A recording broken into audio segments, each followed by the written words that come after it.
Programa Voz Congregacional.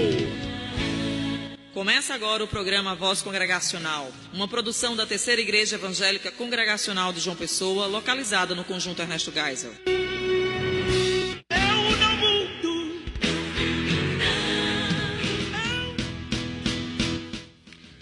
Cremos e confessamos que o matrimônio não deve efetuar-se entre pessoas de graus de consanguinidade ou parentesco proibido na palavra de Deus. Nem podem tais casamentos incestuosos jamais tornarem-se lícitos por alguma lei humana ou consentimento das partes, de modo que tais pessoas vivam juntas como esposo e esposa. Cremos que, uma vez descoberto que houve caso de relação sexual ilícita cometida depois de um contrato, a parte inocente tem justo motivo para dissolvê-lo. Em caso de adultério, ao cônjuge que sofre o dano é dado o lícito direito de propor o divórcio e, depois de obtê-lo, casar com outrem, como se a parte infiel fosse morta. O divórcio poderá ocorrer também quando houver caso de deserção tão obstinada que não possa ser remediada nem pela Igreja nem pelo Estado. Para a dissolução do matrimônio, é necessário haver um processo público e regular, não se devendo deixar ao arbítrio e discrição das partes o decidir em seu próprio caso. Cremos ainda que o divórcio é uma dolorosa concessão por causa da dureza do coração humano, constituindo-se um terrível prejuízo para a família. Somos instruídos na palavra sagrada que o ideal divino é o perdão e a restauração, pois Deus odeia o repúdio, logo o que ele uniu não separe o homem. Esta é a declaração de fé da Aliança das Igrejas Evangélicas Congregacionais do Brasil, capítulo que trata sobre o casamento e o divórcio. E este é o programa evangélico Voz Congregacional, uma produção da Terceira Igreja Evangélica Congregacional de João Pessoa, situada no Conjunto Ernesto Geisel, hoje em sua 45ª edição.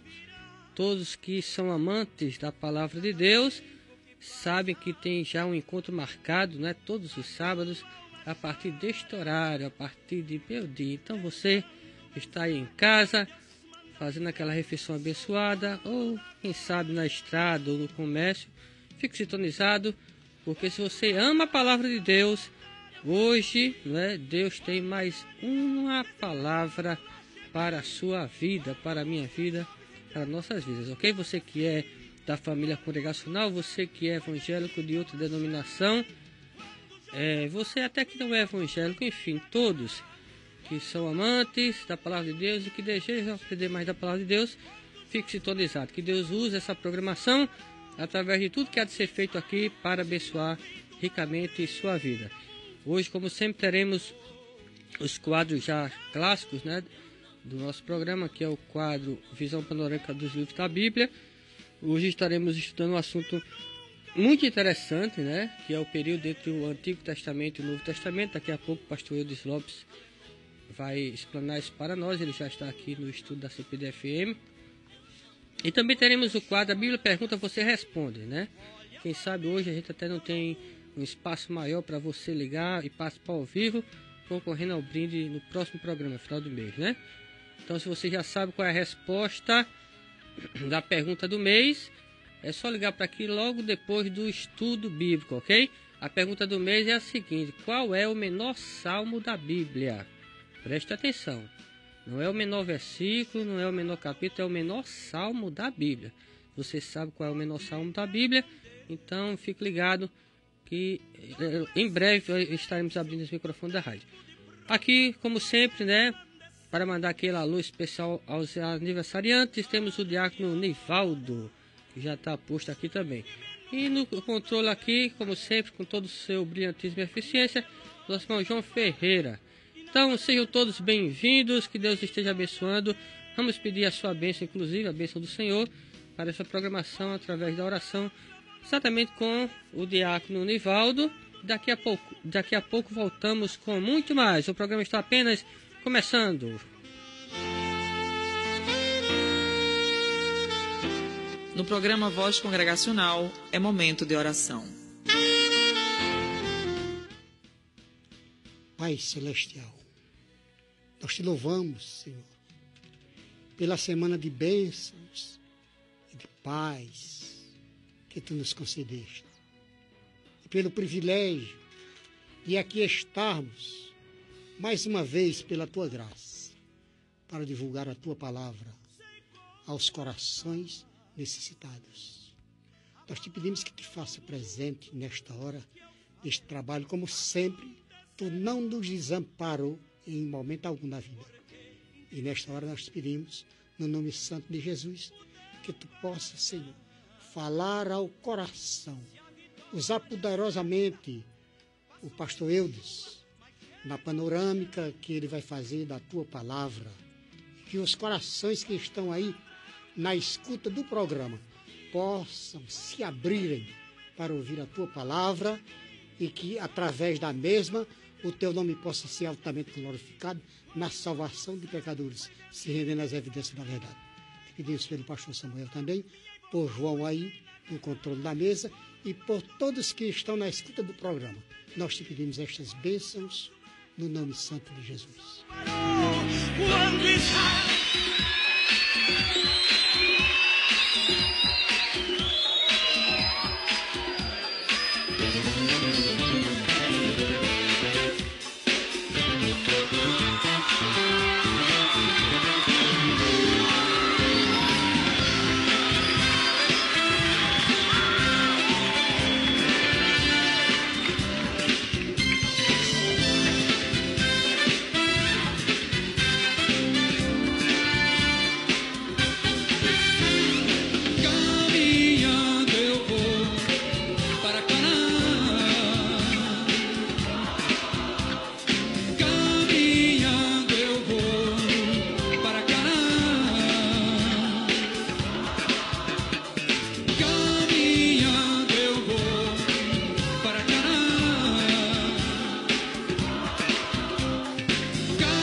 Sem sentido pra viver.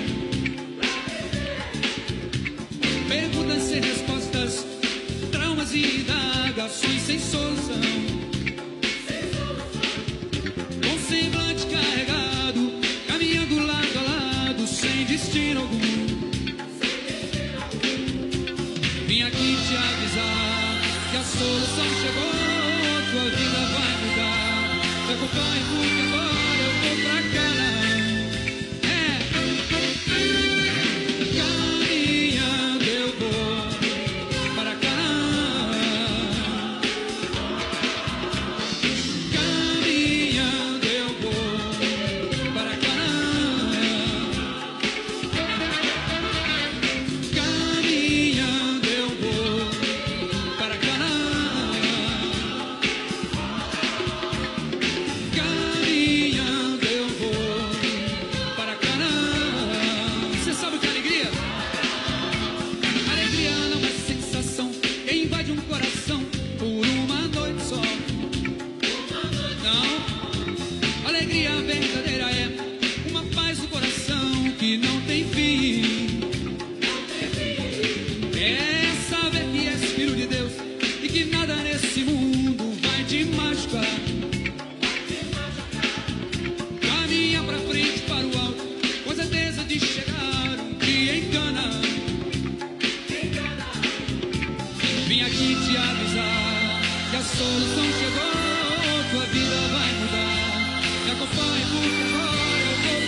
A Terceira Igreja Evangélica Congregacional de João Pessoa convida você e sua família para participar dos nossos cultos. No domingo, às 9 horas da manhã, Escola Bíblica Dominical. Às 18 horas, culto vespertino. Na terça-feira, às 19h30, culto de oração e estudo bíblico. Quarta-feira, às 3 horas da tarde, círculo de oração. Sexta-feira, às 19h30, culto nas residências. E no sábado, às 19h30, culto dos jovens. Terceira Igreja Evangélica Congregacional de João Pessoa. Localizada na Rua Elba Maria Silva da Costa, sem número, Conjunto Ernesto Geisel, João Pessoa, ao lado do Senec.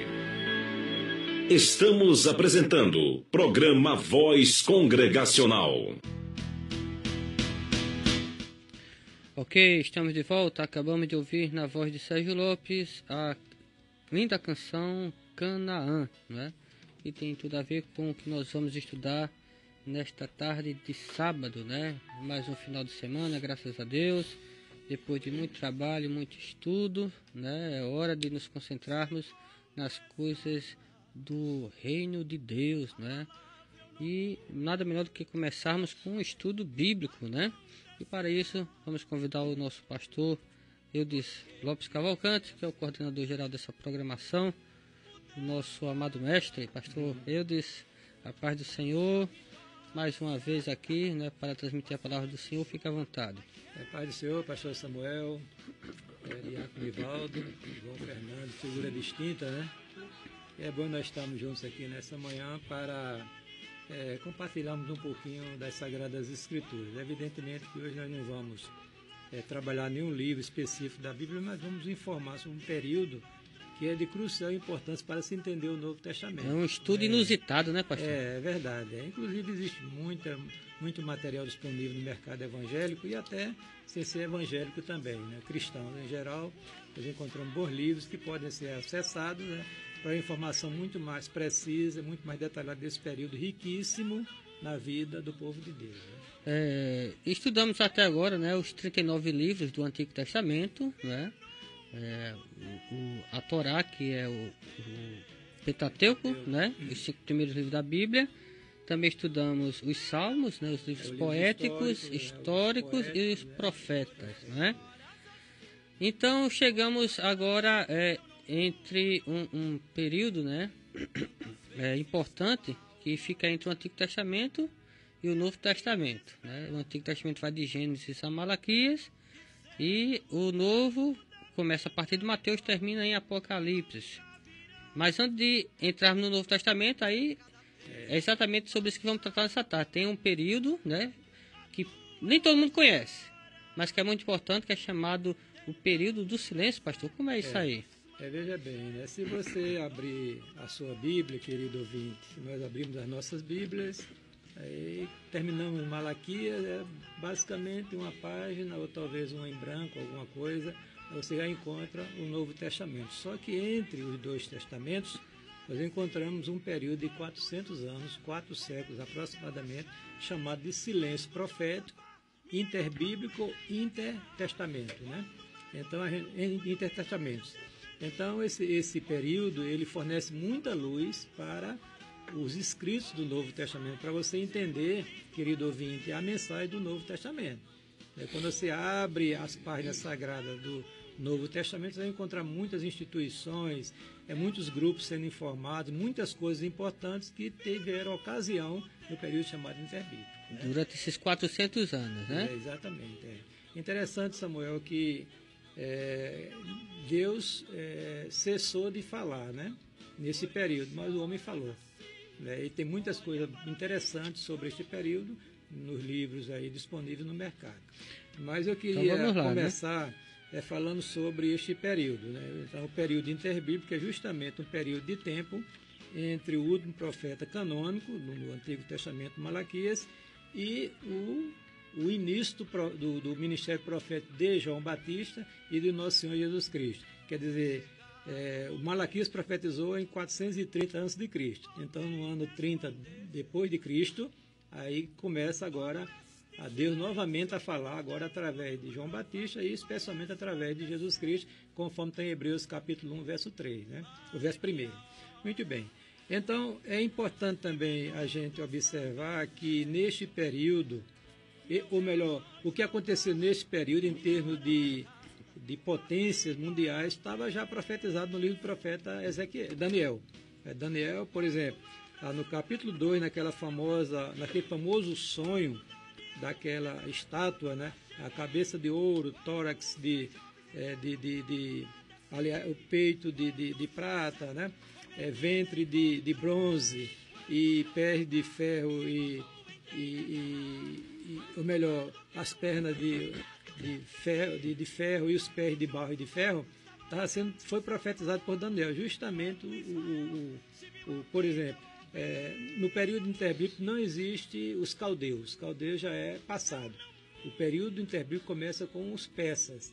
Aí depois chegam os gregos e os romanos. Aí começa o Novo Testamento. Então é bom que a gente entenda isso. E está tudo profetizado lá em Daniel capítulo 2, Daniel capítulo 7, capítulo 8 e capítulo 11. É de Daniel. Está lá sendo informado sobre este período. Muito bem. Então, vale ressaltar que quando Alexandre o Grande conquistou o Egito e a Palestina, né, aí começa um período que nós chamamos assim de helenização, quer dizer, ele levando as conquistas pelas armas, ele levou também a cultura grega. E essa cultura foi sendo espalhada no mundo inteiro. Quando Alexandre morreu, o império dele foi dividido entre seus 4 generais mais proeminentes, né? E dentre eles, a Bíblia ressalta 2, que tem que Daniel informa no capítulo 8 e no capítulo 11. É justamente o Ptolomeu e Seleuco, né? Muito bem, então Ptolomeu ficou governando a parte sul, que era o Egito, né? E o Seleuco a parte norte, que era a Síria, capital Antioquia, né? E a grande cidade do Egito era Alexandria. E a gente vai informar daqui a pouco o que aconteceu nessa cidade, que reflete na vida do povo de Deus, né?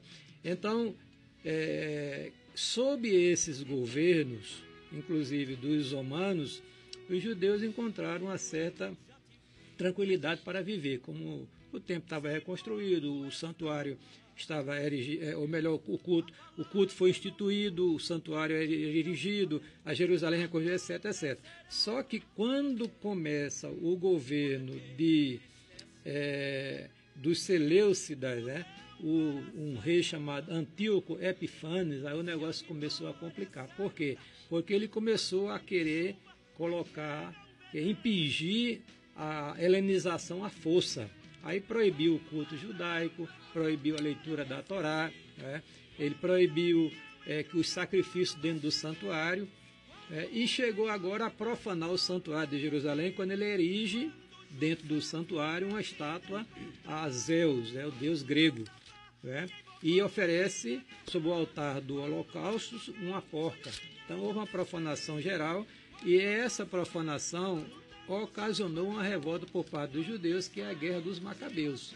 Então começa um período de luta intensa, e quando chega na época de Judas Macabeus, o segundo, Matatias depois Judas, eles conseguem libertar Jerusalém do domínio de Antíoco Epifanes, e há uma reconsagração do santuário, né? Há uma reconsagração do santuário, né? Aí agora nós temos um período, neste período de tempo, de governo de Israel, um governo composto assim, autônomo, né? De 100 anos, que vai de 164 anos antes de Cristo a 63 antes de Cristo, quando os romanos dominam, e aí acaba o reino judaico e começa agora o reino através dos romanos, né? E inclusive mais na frente os romanos colocam Herodes, que era Indomeu, era lá de Edom, né, um país fronteiriço a Israel, e este homem, quando chega o Novo Testamento, ele está governando sobre o povo de Deus, né? Ele é chamado Herodes o Grande, porque ele embelezou o santuário de Jerusalém, né, deu a ele uma dimensão muito maior do que aquela reconstruída por Zorobabel, e aí, quando o Novo Testamento começa, já está esse santuário em evidência, né? Muito bem. Outra coisa interessante para informar os queridos irmãos e amigos que estão aí nos ouvindo é justamente essa contribuição que esse período fornece para o Novo Testamento, né? Você vai encontrar o famoso Sinédrio, que era a corte israelita para julgar o povo na questão religiosa e também até em certa parte política, né? Mas estando sob o controle de países estrangeiros, no caso de Roma Imperial. Então esse Sinédrio foi justamente o conselho que julgou Jesus e o condenou à morte. Era composto de 71 homens, membros, né?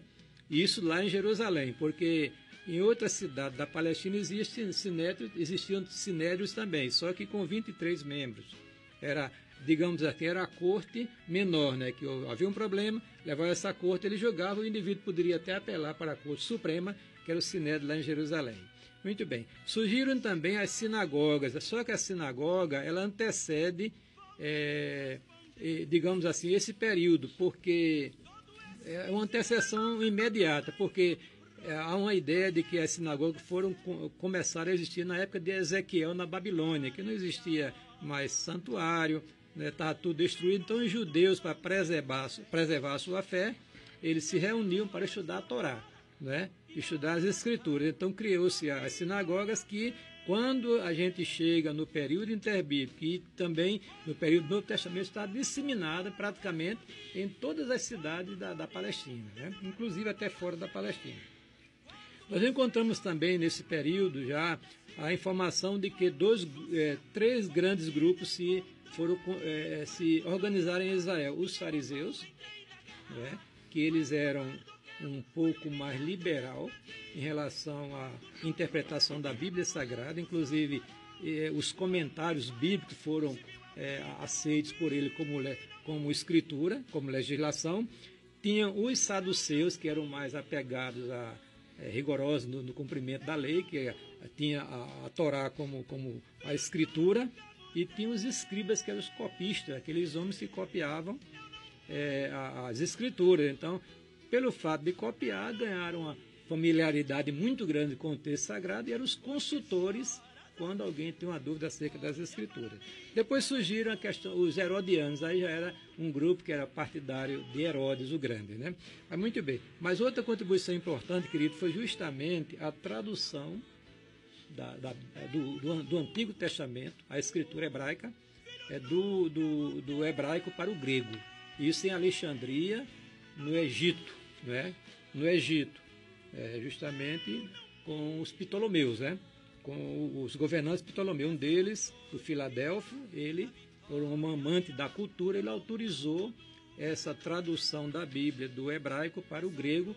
Aí agora surgiu a versão chamada Septuaginta, ou a versão dos 70. Surgiram também os livros que nós chamamos de apócrifos, né? É uma literatura muito interessante, que quando eles traduziram a Septuaginta, traduziram também esse livro dos judeus. Principalmente esses 7 que constam da Igreja Católica Romana, a Bíblia da Igreja Católica, que é 1ª e 2ª Macabeus, Tobias, Judite, Sabedoria, Eclesiástico e Baruque, né? E um adendos a Daniel e a Esther. Então essa Bíblia, ou a Septuaginta, essa tradução do hebraico para o grego, era a Bíblia vigente na época de Jesus Cristo e dos seus apóstolos. Eles usavam esse texto abundantemente em suas pregações. Devido ao fato que o grego era a língua da época. Era a língua, exatamente, que o grego já estava familiarizado. E o hebraico tinha se perdido, né? Seria, digamos, o inglês da atualidade, né? Que todo mundo precisa aprender inglês para poder transitar nesse mundo, né? Muito bem, então o grego koiné foi traduzido, né, e entregue para o povo nessa maneira deles entenderem a cultura, a disseminação da cultura deles, né? Espalhar o máximo possível a parte filosófica, a parte religiosa, a língua e assim por diante, né? Inclusive a forma de governar dos gregos, né? E também nós encontramos nesse período a questão de uma literatura chamada literatura apocalíptica, e a mensagem ela era entregue através de símbolos e figuras, né, que foi abundante neste período. Inclusive essa literatura ela avança um pouco para o Novo Testamento e até o 1º século da era cristã. E uma coisa importante, Samuel, queridos ouvintes, é justamente a ênfase na esperança messiânica, né? Que quando se abre as páginas do Novo Testamento, havia uma expectativa muito grande de Israel acerca desse personagem que estava profetizado no Antigo Testamento e queria surgir para libertar Israel do domínio estrangeiro e instaurar um reino de paz e felicidade. Era o Messias, né? Então, aí está diante dos queridos ouvintes uma informação panorâmica deste período riquíssimo, né? E quando você abre o Novo Testamento, ou melhor, fecha o Novo Testamento. Fecha o Velho. O Velho Testamento. E abre o Novo, o que não tinha no Velho, tinha no Novo. Tem no Novo, como o Sinédrio, as sinagogas, esses os grupos, fariseus, né, os saduceus, religiosos, os escribas, e outras coisas que aconteceram nesse período que se projetaram luz para o Novo Testamento. Aí você entendendo melhor esse período, fica mais fácil compreender um pouco a mensagem do Novo Testamento. Amém. Que Deus abençoe a sua vida, pastor Eudes, a vida de cada um dos ouvintes. Vamos interagir aqui um pouco, né, como sempre. E a primeira curiosidade, né, que se tem acerca desse período é exatamente o fato de Deus se silenciar durante tanto tempo, né, pastor? 400 anos. Não é pouco tempo, não. Muita gente nasce e morre nesse período. Agora eu pergunto, mesmo Deus não levantando profetas nesse período, porque a gente viu aqui que Deus levantou pelo menos 16 profetas escritores, né? Antes do exílio, durante o exílio e depois do exílio. Quer dizer, Deus nunca deixou a humanidade, principalmente Israel, sem testemunho dele. Isso fora profetas não escritores como Elias, Eliseus e outros, o próprio Moisés, né? Agora, eu pergunto, durante esse período de 400 anos que Deus não levantou oficialmente nenhum profeta para transmitir a sua palavra, a humanidade ficou sem a palavra de Deus? Não. Já vimos aí que, de alguma forma, eles tinham as Sagradas Escrituras do Antigo Testamento, né? Exatamente, porque Deus ele revelou-se de forma progressiva, né? Então, o Antigo Testamento é uma revelação de Deus, né? Do seu ser, o seu caráter, os seus atributos e a sua santa vontade, entendeu? Muito bem. Então, isso aí foi através do seu povo, o povo de Israel, né, que Deus se revelou. Ele usou aquele povo com essa finalidade. Aí veio um silêncio profético, mas a Escritura já estava nas mãos do povo. Então, graças a essa Escritura é que o povo de Deus conseguiu, ele não desapareceu da história. E conseguiu manter a fé de certa forma. E né? além disso, tem a questão da providência de Deus, né? Que Deus ele deixou de falar, mas não deixou de agir. Porque o que estava profetizado em Daniel teve o seu fiel cumprimento. Pode observar, você pega um livro de história, né? E pega o livro de Daniel, somente o capítulo 8 e 11, você vai encontrar toda aquela luta intensa dos dois, porque o reino dos Ptolomeus e dos Seleucos, né? Seleucidas, viviam lutando entre si, que era o norte e o sul que está profetizado. Quer dizer, Deus estava agindo através dessas potências que eram esses países que dominavam o mundo na época. Especialmente em relação ao seu povo. Porque é interessante, Samuel, saindo do sul para combater o norte, é como foi daqui, digamos, de João Pessoa para Patos. Tinha que passar por onde? Por Campina Grande. Então, quando o Reino do Sul iria combater contra o Reino do Norte, tinha que passar pela Palestina. Não tem outro caminho. E vice-versa. Quer dizer, o povo de Deus estava envolvido nos grandes conflitos da época. Os historiadores, estudiosos diziam que Israel estava num lugar estratégico do planeta, né? No centro da Terra, né?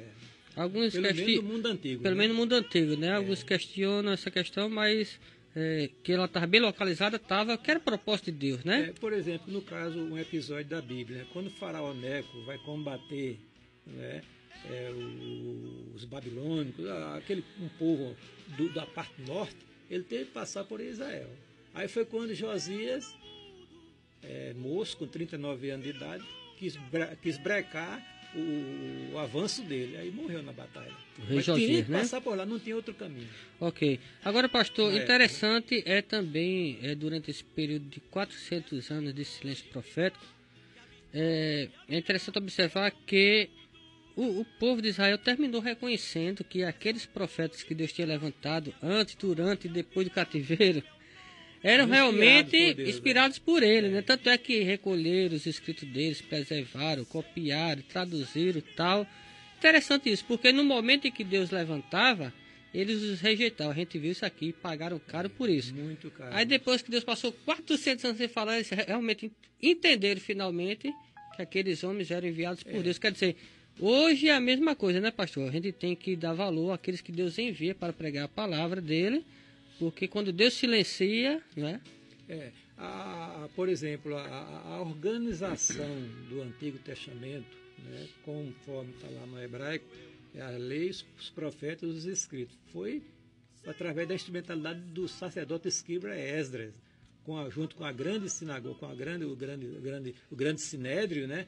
Ele, digamos assim, autenticou aquele sinédrio, os livros, né, como canônico e como escritura, né? Excluíram os livros que hoje constam da Igreja Católica. Estou até aqui com a Bíblia Ave Maria, a editora, onde ele está dizendo isso, que o livro que está dizendo aqui, nessa mesma época, estou lendo aqui uma introdução à Bíblia da edição Ave Maria. Diz assim: nessa mesma época, os judeus que estavam em parte dispersos pelo mundo. Uma importante colônia judaica vivia então no Egito, nomeadamente em Alexandria, onde se falava muito a língua grega. A Bíblia foi então traduzida para o grego. Alguns escritos recentes, na época, né, foram acrescentados sem que os judeus de Jerusalém os reconhecessem como escrituras. Aí vem Tobias, Macabeus, etc. Então, os judeus não reconheciam como escritura. E ainda hoje não reconhecem. Não reconhece. Isso aí só aí, quando foi traduzido para a Septuaginta, né, eles traduziram também esse livro.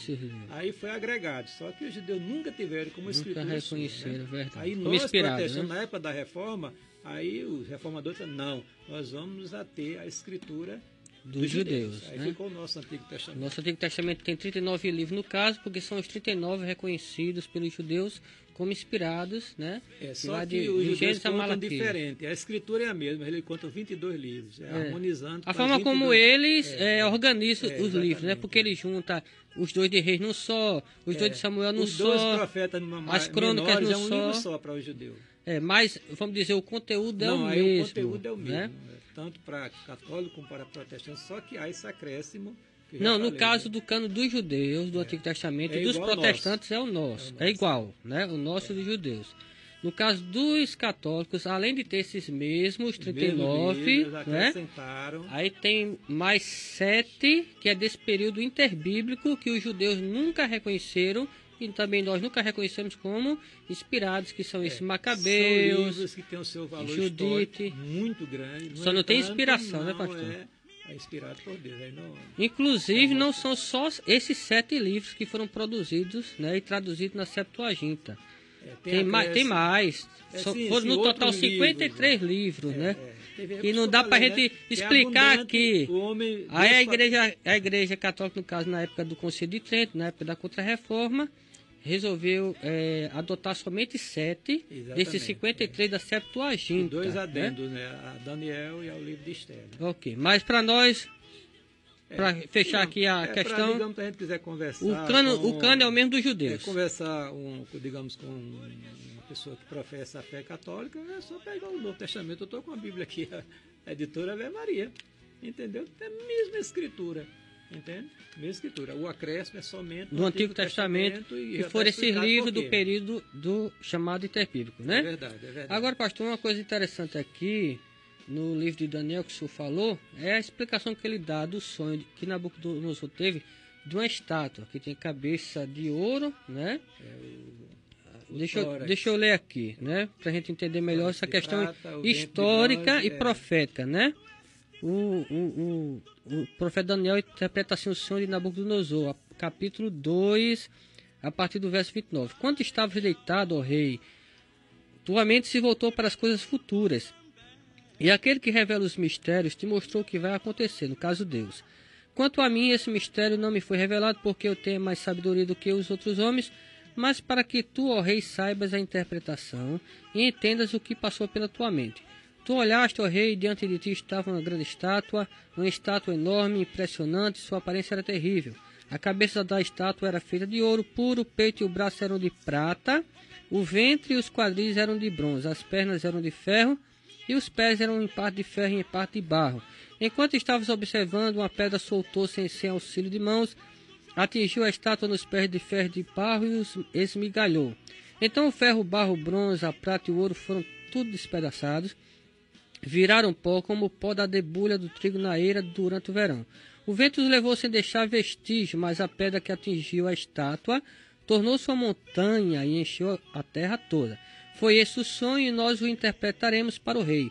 Tu, ó rei, és rei de reis, o Deus dos céus concedeu-te o domínio, poder, força e glória.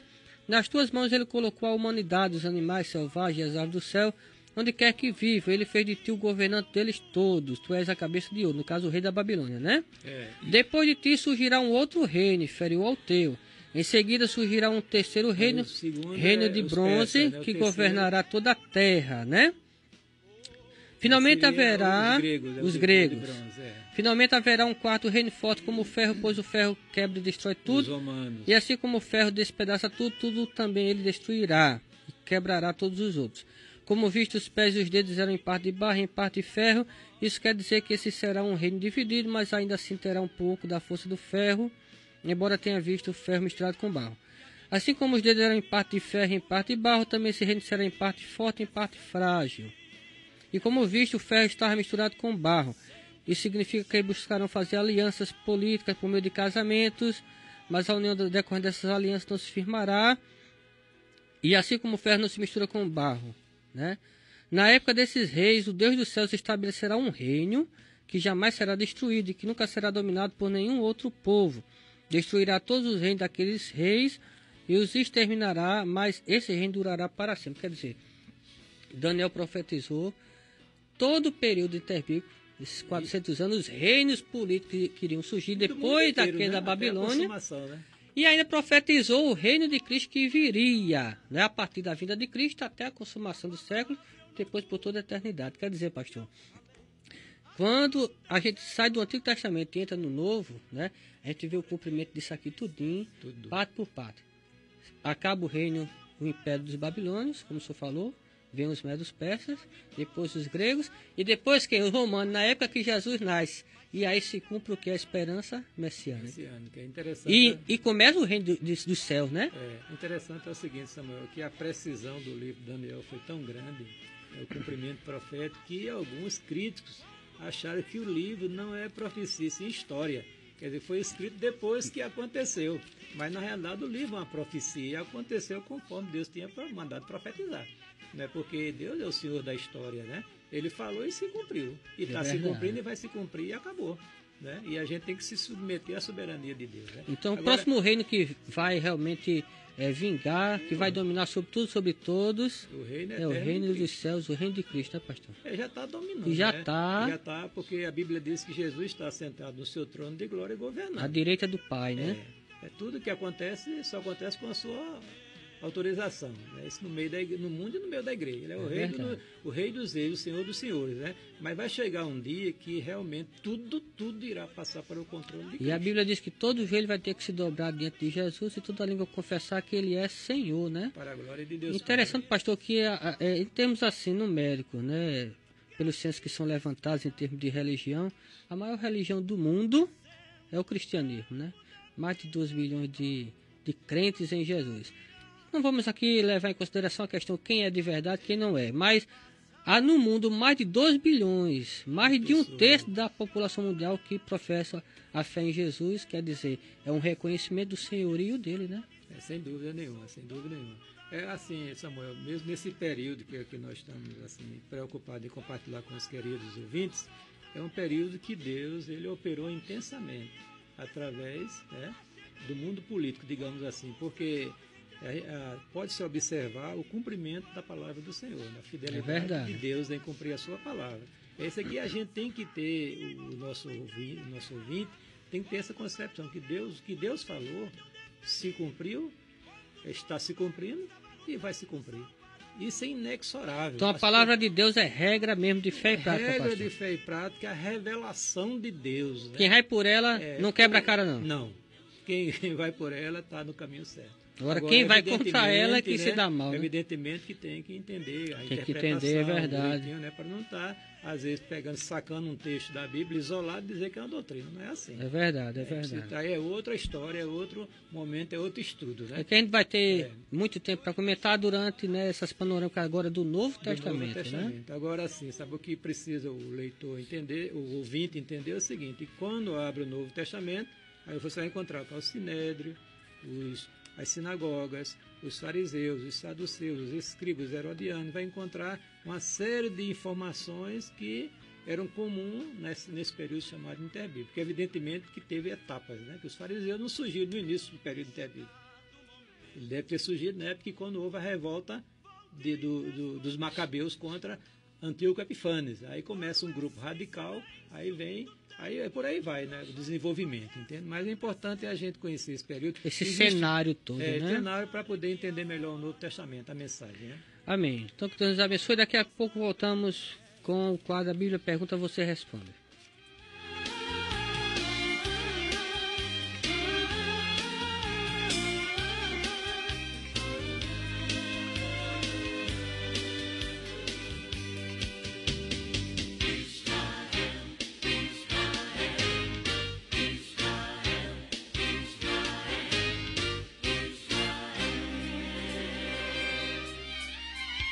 Israel é nação eleita, é a menina dos olhos de Deus.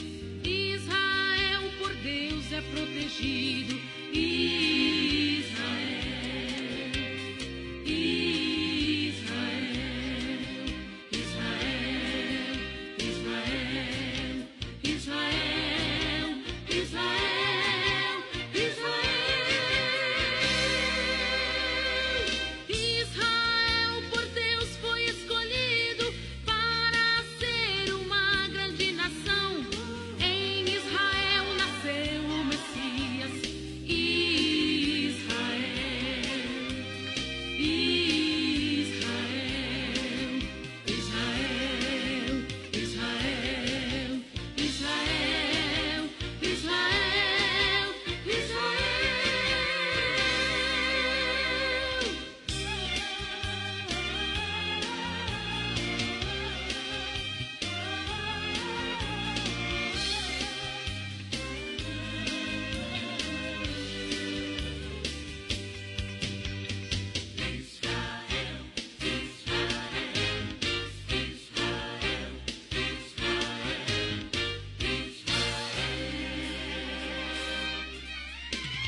Israel, dos grandes profetas, sacerdotes e dos grandes reis, muitas batalhas e grandes vitórias.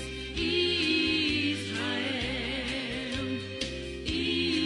Israel, Israel, Israel, Israel, Israel.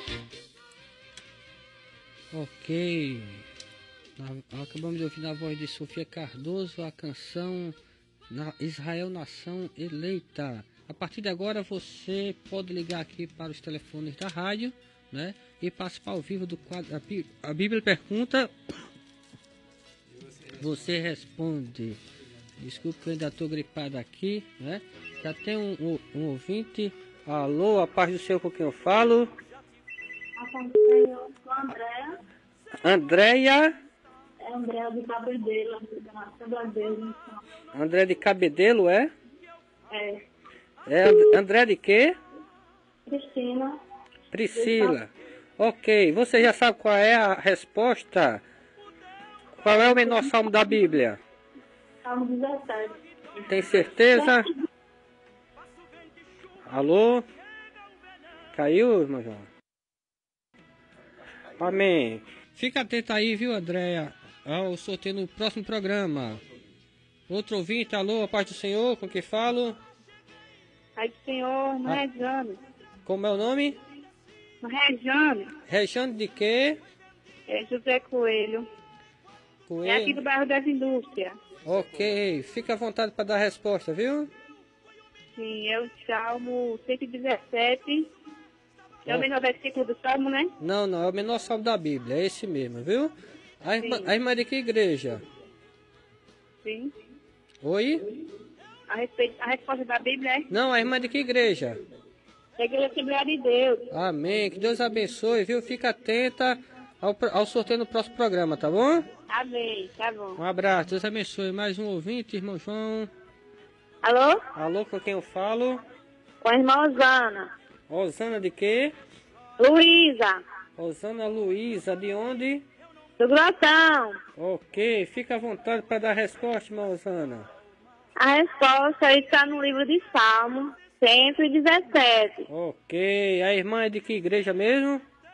Assembleia de Deus, Alto Buriti. Ok, hoje só dá os assembleanos, viu, pastores? Deus abençoe vocês aí. Fica atento ao sorteio final do mês, viu, Osana? Alô, com quem eu falo? Mais um ouvinte. Paz do Senhor. A paz do Senhor, está chovendo aqui de ligações. Com quem eu falo? Com a irmã Zefinha de Bahia. Zefim de Bahia. É, sou da Assembleia de Deus, Mas Raiz de Jessé. Não é Zefinha Prudência, não é? É, Josefa Prudência. Ah, vai dar a resposta. A irmã ligou, mas não estava pronta ainda para a resposta, mas hoje já tá, né? Qual é a resposta, irmã? É o Salmo 117. Olha aí, tá vendo? Hoje acertou de primeira. Foi. Tá bom, que Deus abençoe, viu? É da, Deus abençoe, é da pastor. Assembleia Um também, abraço. né? Como? É da Assembleia de Deus também, né, irmã, né? Assembleia de Deus, Raiz de Jessé, de Bahia Imaculada. Amém, Deus abençoe. Mais um ouvinte, último da tarde, irmão João. Ainda temos um ouvinte, alô, com quem falo? Alô? Alô, com quem falo? Sou Yolanda de Bahia. Holanda de Bahia, é? É, Yolanda. Yolanda. Yolanda de quê? De Bahia, Yolanda Gomes. Camilo Gomes. Flor. Ok, fica à vontade, viu, para dar a resposta. É o Salmo 117. Ok, a irmã também é da Assembleia? Não, eu sou do Ministério Filhos de Deus Vivo. Amém, amém. Que Deus abençoe, viu? Amém. Seja bem-vindo ao nosso programa. Amém. Bem, por hoje é só, irmão João. Obrigado pela colaboração. Tem mais um no ar. Ainda tem um aí? Então vamos lá ligeirinho. Alô, com quem falo? É irmão Sandro de Cruz das Armas. Como é o nome? Irmão Sandro de Cruz das Armas. Sandro. Cruz das Armas. Ok, dê a resposta, irmão. É o Salmo 117. Ok, é Sandro de quê? É Sandro Medeiros de Lima. Alexandre de Lima. De Lima, né? É. Tá bom, um abraço, Deus abençoe, viu? Aberto. Vamos agora com os aniversariantes da semana, com o nosso diácono Nivaldo. A paz do Senhor, diácono Nivaldo. Fica à vontade. Pastor Samuel, Pastor Eudes, João aí no controle da mesa e os ouvintes da CPAD-FM que está na escuta do programa.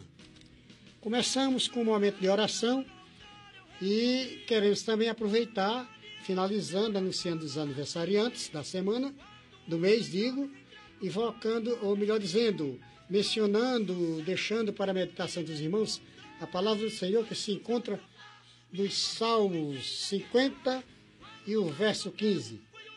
Invocai-me no dia da angústia, eu te livrarei e tu me glorificarás. E agora, sem mais delongas, anunciamos os aniversariantes da semana, do mês de fevereiro. Do dia 14/2, Carmen Lúcia do Valentina. 15/2, Cristiliano Lacerda. 15/2 ainda, Ronaldo Raimundo do Valentina. 16/2, Alzeni da Silva. Do dia 18/2, Camille Yasmin do Valentina. 19/2, Mari Lopes. 20/2, Alif Dave, Rota do Sol. 20/2, Maria do Socorro, Rota do Sol. 20/2 ainda, Albertina Claudiana. E para finalizar, estamos mandando um alô para a companheira Marisete, nossa diretora executiva do Sintesp e sua família que mora em Tibiri. E mandando ainda um alô, pastor Eudes, para a nossa cunhada, a minha cunhada, Otília, da nossa igreja. Otília, que Deus possa abençoá-los ricamente, em nome do programa A Voz Congregacional e da Secretaria de Missões. Nós desejamos a todos muitos anos de dupla felicidade. Amém. Que Deus abençoe, cada um dos ouvintes, cada um dos aniversariantes. Estamos chegando ao final do nosso programa. Por hoje é só. Mas sábado, se Deus quiser, voltaremos com muito mais, ok? Queremos ainda convidar, os amados ouvintes a nos fazer uma visita ou presencial ou virtual, né? O nosso endereço físico fica lá na rua Elba Maria Silva da Costa, no conjunto Ernesto Gaiso, em frente à Escola Cenecista, ao Senec, né? Se você quiser nos fazer uma visita virtual, é só acessar 3iec.com.br e nos conhecer melhor, ok? Fiquem todos na paz do Senhor. Vamos apenas orar. Senhor nosso Deus, te louvamos por estes momentos aqui na rádio CPAD FM 96.1, que o Senhor esteja abençoando esta emissora e abençoando cada vez mais esta programação, levando, Senhor, a tua palavra aos corações dos ouvintes, que o Senhor esteja também abençoando os programas que se seguirão. Abençoa, Senhor, cada igreja nesse final de semana, que teus filhos possam te adorar em espírito e verdade e crescer na graça e no conhecimento do teu Filho Jesus. Fica com todos, é o que pedimos e desde já te agradecemos em nome de Jesus. Amém.